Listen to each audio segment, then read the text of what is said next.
তো এখানে তো অনেকে অনেক পজিটিভ কথা বললেন, কিন্তু এটা টোটালি ইলেকশনটা একটা ইঞ্জিনিয়ার্ড ইলেকশন ছিল। এবং এটাতে আপনারা অনেকে রাগ করবেন, নির্বাচন কমিশন প্রধান এখানে আছেন, হয়তোবা এই বক্তব্যের পরে এই অফিসে আমরা ঢুকতে দিবে কিনা এটা জানি না। তবে ইনশাল্লাহ আরেকটা গণ অভ্যুত্থান হলে নির্বাচন কমিশন প্রথমে আমি এটাতে হাত দিব, যাতে নির্বাচন কমিশনটা আপাদ মস্তক এটা হলো গোড়া থেকে আগা পর্যন্ত পরিবর্তন করবে। এবং আমার ফার্স্ট টার্গেট হবে এটা, কারণ আমি একজন প্রার্থী হিসাবে এই ইলেকশনে যেটা দেখেছি, আমি নির্বাচন কমিশনে ফোন দিয়েছিলাম, ওনারা মামুনুল হকের আসনে একটা নির্দেশনা দিয়েছিল যে বক্সের বাইরে যদি সিল পড়ে সেটা হলো কাউন্ট হবে না, কিন্তু আমার আসনে নির্দেশনা দিয়েছিল যে বক্সের বাইরে যদি সিল পড়ে সেটা হলো কাউন্ট হবে। এবং সেখানে নির্বাচনের দিন ডিজিএফআই, এনএসআই এবং অন্যান্য গোয়েন্দা সংস্থা থেকে শুরু করে কীভাবে ডিসি অফিসে নগ্নভাবে একটা ইলেকশনের ইঞ্জিনিয়ারিং করতে পারে সেটা সাক্ষী এই বাংলাদেশ দেখেছে। এবং সেই রিপোর্টগুলো আমরা বিভিন্ন জায়গায় ইন্টারন্যাশনাল কমিউনিটির কাছেও দিয়েছি। এবং আমি যেহেতু এটা নিজের নগ্ন সাক্ষী ছিলাম, ইনশাল্লাহ এই পরিবর্তনটা হবে।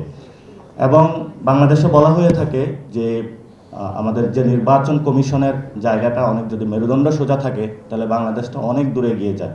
সেই জায়গাটা আমরা বিশেষত এই যে ঋণ খেলাপির বিষয়টা, ইসের সম্মানিত কমিশনার সানাউল্লাহ ভাই আছেন, উনি বলেছেন অনেক দুঃখ কষ্ট হৃদয় নিয়ে তাদেরকে অ্যাপ্রুভাল দিয়েছে।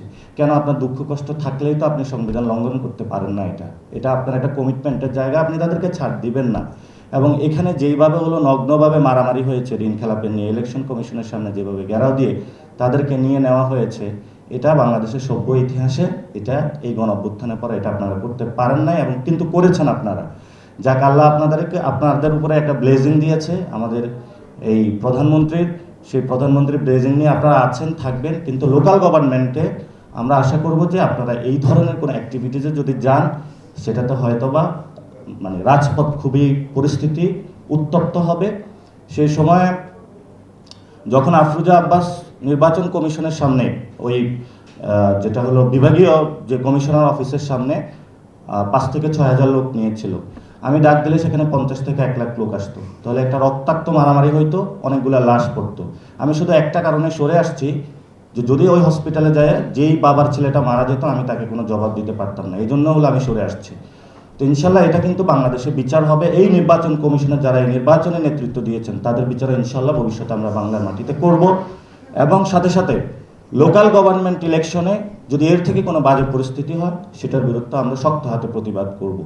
আমরা এখানে বাই কনস্টিটিউশন দেশের জন্য কাজ করতেছি। আমরা নির্বাচন কমিশনের প্রধানের বাসায় যাব, খাবো, এটা পার্সোনাল সম্পর্ক।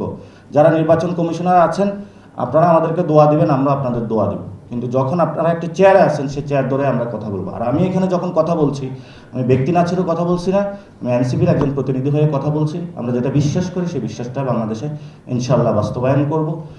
এবং এই যে অপু ভাই আছেন, ওনার সাথে তো অনেক আগে কথা হয়েছে। তো ভাই আপনারাও দেখবেন যে লোকাল গভর্নমেন্টটা যাতে সুষ্ঠুভাবে হয়। লোকাল গভর্নমেন্ট যদি সুষ্ঠুভাবে না হয় সেটাতে কিন্তু রাজপথ, আমরা আবারও বলছি, ভয়াবহ উত্তপ্ত হবে। এবং লাস্ট যে কথাটা দিয়ে শেষ করব, সাংবাদিক ভাইয়েরা আপনারা সবচেয়ে টাফেস্ট জব এই নির্বাচন কমিশনে করে থাকেন, এবং আপনাদের চোখ কিন্তু ফাঁকি দেয় না এখানে কে দুর্নীতিগ্রস্ত আর কে চোট বাটপার গুন্ডা এখানে আছে, সবগুলোই আপনারা জানেন।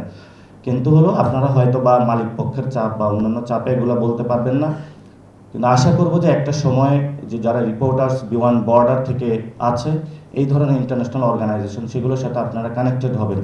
আমরাও সেই জায়গায় প্রচেষ্টা করবো আপনাদেরকে কানেক্ট করিয়ে দেওয়ার জন্য। আরেকটি অর্গানাইজেশন আছে প্রটেক্টেড জার্নালিস্ট যারা আছে, তারা কিন্তু সাংবাদিকদের নিরাপত্তা দিয়ে থাকে, এবং কোনো সাংবাদিক যদি সত্যিকারের সাংবাদিক হতে চায় তাদের ইন্টারন্যাশনাল নিরাপত্তা আছে।